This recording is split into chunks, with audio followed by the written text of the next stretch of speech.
ఇకనైనా పరువు హత్యలు ఆగాలి. ఈ తీర్పు కోసమే ఎదురు చూసే అమృత ప్రణయ్. ఇక మొన్న ఒక తీర్పు వచ్చింది, సంచలనమైనటువంటి తీర్పు అమృత ప్రణయ్ విషయంలో వచ్చింది కాబట్టి దీని మీద స్పందించింది. ఇక అమృత స్పందించట్లేదా అని చెప్పి సోషల్ మీడియాలో మాట్లాడితే ఇక స్పందించింది. ఇలాంటి పరువు హత్యలు ఆగాలి. ఇంకా ఎన్ని రోజులు? మనం మొత్తం టెక్నాలజీ మారిపోయింది. ఇప్పటికీ కూడా ఇంకా క్యాస్ట్లు అని చూపించి ఎట్లా వాటి మీద ఇంకా పరువు హత్యలే చేసి పడేస్తున్నారు.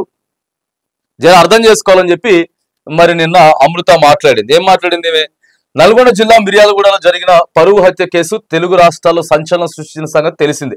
ఈ కేసులో నల్గొండ SC/ST కోర్టు సంచలన తీర్పు వెలువరించింది. ఈ నేపథ్యంలో అమృత మీడియాతో మాట్లాడారు.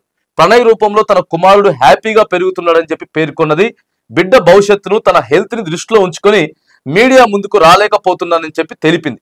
ఇన్నాళ్ల తర్వాత తమకు న్యాయం జరిగిందని తెలిపింది. ఈ తీర్పు కోసం ఎదురు చూస్తున్నామని వెల్లడించింది. ఈ తీర్పుతోనైనా కనువిప్పు కలగాలని అమృత అన్నారు. ఈ తీర్పు వెలువడడానికి సహకరించిన పోలీసులు, న్యాయశాఖ, ప్రభుత్వాలకు, సన్నిహితులకు, మీడియాకు కృతజ్ఞతలు తెలిపారు. సోమవారం నల్గొండ SC/ST కోర్టు తుది తీర్పును వెల్లడించింది. ఇంకా A2 సుభాష్ శర్మకు ఉరిశిక్ష, మిగతా వారందరికీ యావజ్జీవ కారాగార శిక్ష విధిస్తూ కోర్టు తీర్పు వెల్లడించింది. ఇందులో A1 గా మారుతీరావు, A2 గా బీహార్ కు చెందిన సుభాష్ శర్మ, A3 అస్గర్ అలీ, A4 అబ్దుల్లా భారీ, A5 MA Karim, A6 Shravan Kumar, A7 Shiva, A8 నిజాంలు ఈ కేసులో నిందితులుగా ఉన్నారు. కాగా ఈ కేసులో A1 గా ఉన్న అమృత తండ్రి సూసైడ్ చేసుకుని మరణించినటువంటి సంగతి తెలిసిందే. ఇక అమృత ప్రణయ్ తర్వాత పేరు మార్చుకున్నది. సరే, ఇక ఆమె వ్యక్తిగత విషయాలు మనం మాట్లాడడం కూడా వేస్ట్. ఆమె వ్యక్తిగత విషయాలు ఎందుకంటే ఇప్పటికే 5-6 ఏళ్ళు అయిపోయింది. 5-6 ఏళ్ళు అయిపోయింది. ఏదేమైనా కానీ ఈ హత్య వల్ల, ఈ ఇష్యూ వల్ల 2 కుటుంబాలు అయితే పూర్తిగా ఆగమైపోయినటువంటి మాట కూడా వాస్తవం. మరి ఆ రోజు క్షణికావేశంలో చంపేసిర్రు. ఇవాళ తీర్పు వచ్చింది. అసలు జరిగింది ఎప్పుడు? ఇవాళ తీర్పు వచ్చింది ఎప్పుడు? సో ఇక అమృత అయితే నేను నా కొడుకులో మాత్రానికి నేను ప్రణయ్ని చూసుకుంటా ఉన్నా, మంచిగా వాడు పెరుగుతా ఉన్నాడు అని చెప్పేసి ఇక పేరు మార్చింది. అన్ని కూడా ఏదో అమృత వర్షిని అని పెట్టుకుంది. అమృత ప్రణయ్ ఉన్నది.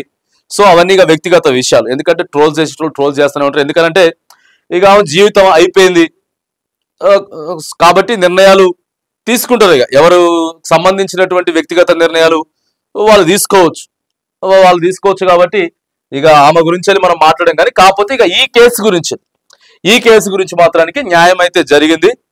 సో అమృత ఆయన ఇప్పుడు ఆత్మ ఏదైతే ఉందో అది కొంత శాంతిస్తుంది.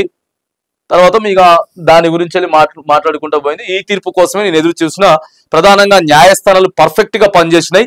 ఇప్పటికైనా సరే పరువు హత్యలు ఆగాలి అని చెప్పేసి ఇక తాను మాత్రానికి ఆమెది ఇంటెన్షన్ ఏదైతే ఉందో సో నిన్న చెప్పేటటువంటి ప్రయత్నం అయితే నిన్న అమృత చేసింది.